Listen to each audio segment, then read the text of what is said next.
Hey, what's up you guys? You're watching Team APS, and in today's video I'm going to be sharing 6 underrated Yu-Gi-Oh cards that you might have overlooked. And then I'm going to ask you guys to check out my channel and please subscribe for more Yu-Gi-Oh videos.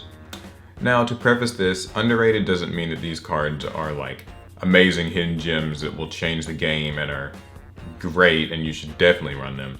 It does, however, just mean that these cards might be worth a second look. That they are considered awful when they aren't really awful. They're actually pretty average and can even be good in the right context. So the first card is Neo-Spacian Grand Mole, a card that's pretty old, kind of antiquated, but actually a pretty strong card in its own right. It's got a sort of built-in compulsory evacuation device effect. You just attack stuff and bounce it to the hand.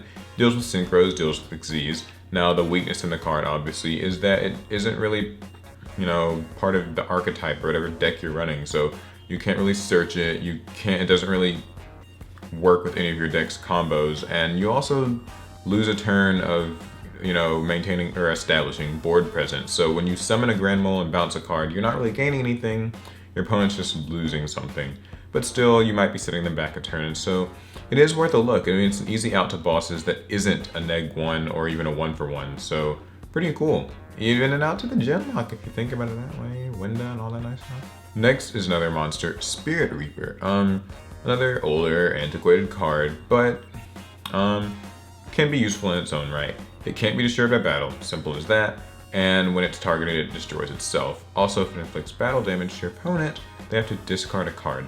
So some of the important things to keep in mind with this is that being targeted by an effect pretty much means that it was going to die anyway. So the whole targeting and it dying effect isn't really all that bad. Being protected from battle, I get that these days destruction is a big deal, but sometimes all it takes is to survive one turn to be able to mount a comeback on your opponent.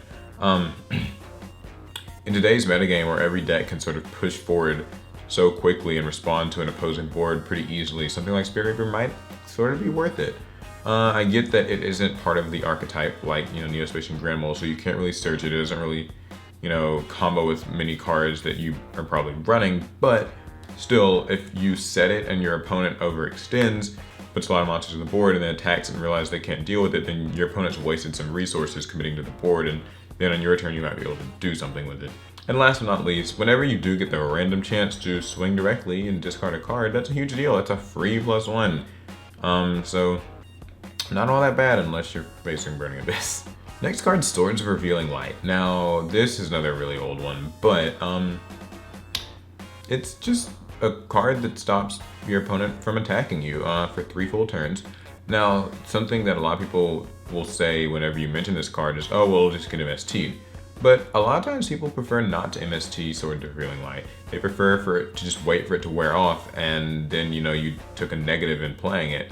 But if they don't MST it, that's 3 turns of not being able to attack you, and that's 3 turns that you can safely, establish some board presence, safely summon monsters, resolve effects, get a few turns to draw cards. In addition to that, the card even flips up face on monsters. Now this isn't going to be too useful in today's metagame, but against certain rogue decks it's good. And when your opponent does MST it, then maybe that's an MST that was diverted away from, say, something else. Not to mention, it only stops your opponent, not you, so it's sometimes a bit better than something like Messenger of Peace or Level Limit Area B. Next card's a similar one, Scrap Iron Scarecrow. This is a trap. You can just flip it, negates an attack, and then flips itself back face down. So you can't use it twice in one turn, but you can use it once every turn. It seems like there would be better cards for this, like Deep Prison, Mirror Force. But the thing about Scrap Iron Scarecrow is sometimes all you really need is just to stop your opponent from attacking.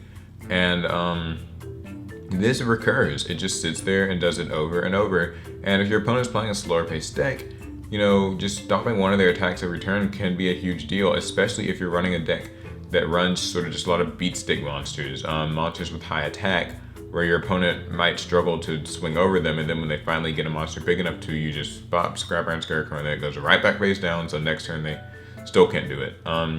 Kind of helps against those monsters that can't be destroyed by card effects, so you can just negate their attacks until you have time to deal with them.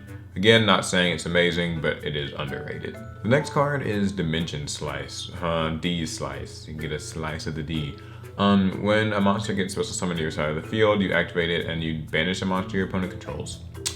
I get that it can feel a bit situational. I mean, you of course have to successfully summon a monster, and this card has to have already been set, so the first time you set it, it won't really be useful, but still, you get the freedom of banishing just any monster your opponent has. It's pretty good. It's spot removal, well, not exactly spot removal, but you know, close, and you just banish the monster. It doesn't destroy it, it just banishes it, and that's, you know, banishing is useful in this game full of Burning Abyss monsters and stuff that wants to go to the grave and stuff that can't be destroyed, so it's a decent card. I mean, you know, a bit situational, a bit slow, but still, how many cards just banish something at a 0? Pretty cool. Last but not least is Dark Bribe. Card that's kind of been, you know, a lot of people say crept out, partly because spells and traps don't play as pivotal a role in the game today, but also because of things like Wiretap, which just feel like they're just kind of better. But Dark Bribe can stop a spell or a trap, and even though it gives your opponent, you know, a plus because they get to draw, sometimes that plus really doesn't mean a thing if it means that you're establishing your board or going for game. You know, it doesn't matter if they draw a card, if you kill them that turn, that's fine. So if the Dark Bribe negates whatever was going to stop you, then that's that. And you get the flexibility again of being able to negate spells or traps. So any power spell that does happen to get played, you can negate it, and also any trap. So really pretty cool card that I think might be a bit antiquated, but should be, you know, it's worth a second look. So definitely try it out if you haven't already. And so those are our 6 underrated Yu-Gi-Oh cards that maybe deserve a second look. Again, not saying these cards are game-breaking and incredible, but you know, try them out. You might be surprised by the results. And again, remember to check my channel out and subscribe for more Yu-Gi-Oh videos. Subscribers help me a lot. And it's gonna conclude it. We're gonna Facebook, Twitter. I said this so many times. You know what I mean. All right, check the description for more important information, and I will catch you guys later. See ya.